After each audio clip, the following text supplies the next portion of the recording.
there are artificial steps that you can take to ensure success while you're priming the pump. We developed a number of those. There's a term called contingency management, managing learning contingencies or conditions. And we worked out a whole system of that, developing incentives.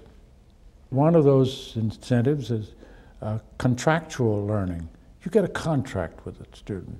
If you do this and follow this and achieve this, here's the payoff for you in terms of you earn so many points for the completion of a module, for example. A module in programmed instruction is somewhere between, for us, is about 30 minutes to an hour.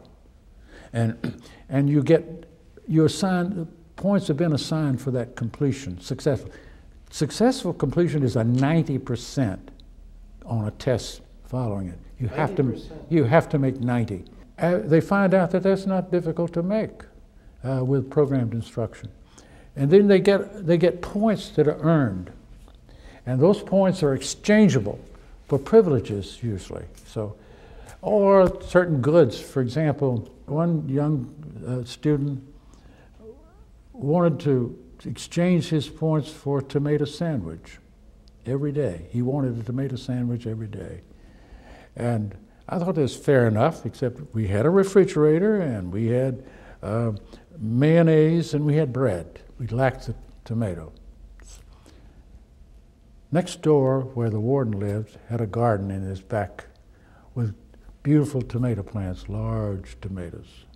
So I asked the warden if he would be kind enough to give me some tomatoes, and I explained the circumstances. He said, you can have all the tomatoes you want. So every day, this young fellow would exchange 20 points for a tomato sandwich. This is just this would drive the whole learning process. If they were a trustee, we had the privilege of having a weekend pass. Can you believe that? The warden said if they are qualified as a trustee and they go through my orientation about how to behave out and come back, we'll hook that up. Is that like a family visit or a conference? Oh yeah, it could be a family visit or go with a friend or whatever it is. They're on their own, but they have to show up at 5 o'clock on Sunday afternoon. And so they worked for those, and it was a high number of points that they had to earn, but they worked hard for them. And we had a number of them who did take advantage of that. All of them showed up at 5 o'clock and start all over again earning points. But it was the flexibility of this warden which allowed us to do a lot of things and suggest a lot of things that just isn't done in any, usually carried out in any correctional institution. Some of the boys want to exchange points for dictionaries or books and this sort of thing. One is a night call home on the telephone in the hallway of the prison at their own convenience. And I said, what do you mean by your own convenience you want it? He said, well, we can make a telephone call home, but we have to do it at the guard's pleasure. And some of them will delay or drag out the time and so forth. But we would like that because sometimes the time is important that we make the call. I said, well, I'll tell you what I'll do. I'll take this, we put this on the reinforcing event menu, I called it, RE menu. I'll put that on, we'll charge a certain number of points for it, but I'll talk with the warden to see if this is possible. The warden, I discussed it with him, he said, of course, I'll do it, no question about it. This is a great warden. Yeah. So he passed the word, he said, when they ask you to make a telephone, you let them make a telephone call. There are a lot of privileges. We had what I called a RE menu, reinforcing event menu. They exchanged there. They put the items on. I didn't put the items on. Of course, one of them said, Doctor, we'd like to put one more item on there. I said, good, tell me what it is. They said, escape. I said, No, I can't approve that, and I don't think the warden will cotton to that either.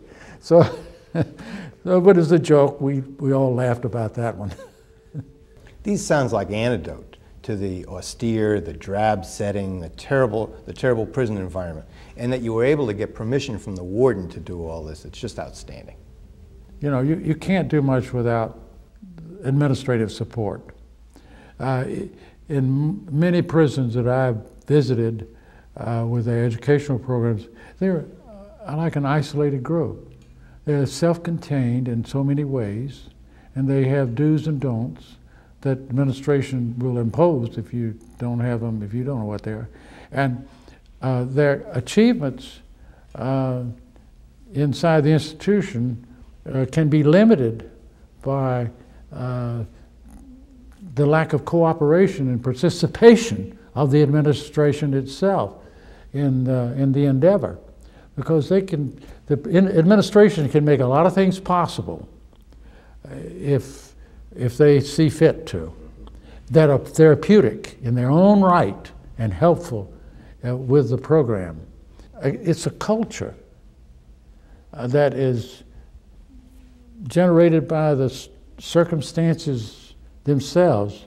Some of them are fearful circumstances, fearful of escape, fearful of violence in the institution, fearful of somebody looking down on them, their job security, it's a whole range of things that are limiting flexibility, I think.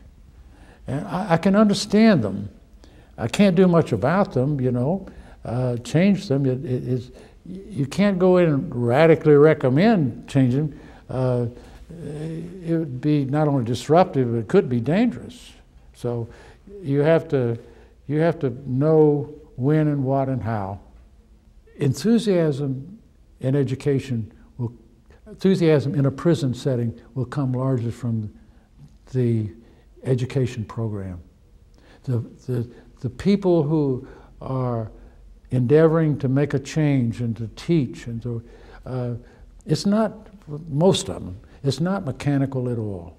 It is a deep desire to relate effectively and with their own skills and tools to make a difference in their lives, a positive difference in the lives of these prisoners, not only in the institution, but in the free world when they are released to that free environment. They get a lot of their reinforcement from the contacts that success cases, success instances that releasees make with them following release. They will call them up, talk with them, sometimes visit, and tell them about the success that they're having, or sometimes they tell them about the problems they've got. And they will, from those educators, they will give them the best advice that they know how to give them. I'm encouraged by the quality, improved quality of education, correctional education. I think it has even greater potential when it's thoroughly integrated into a comprehensive concept of behavior modification and positive change, not only in the institution but following release. There ought to be more continuity from the institution into the community, and where you have there the follow-through that must be conducted to ensure success. And when I have success, my whole life is picked up, and I can feel more enthusiastic about anything I'm doing when I have success. If I experience failure, I will withdraw from that endeavor, because I'm just like any other human being, including students who are on the failure track, who are on the dropout track. And that is how it works.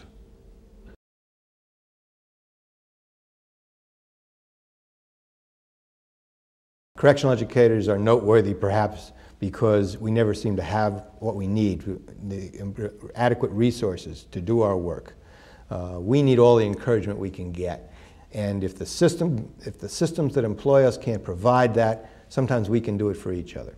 The spirit of this interview is the spirit of encouragement, because you're doing good work, and here's some more details about an important contributor to the field.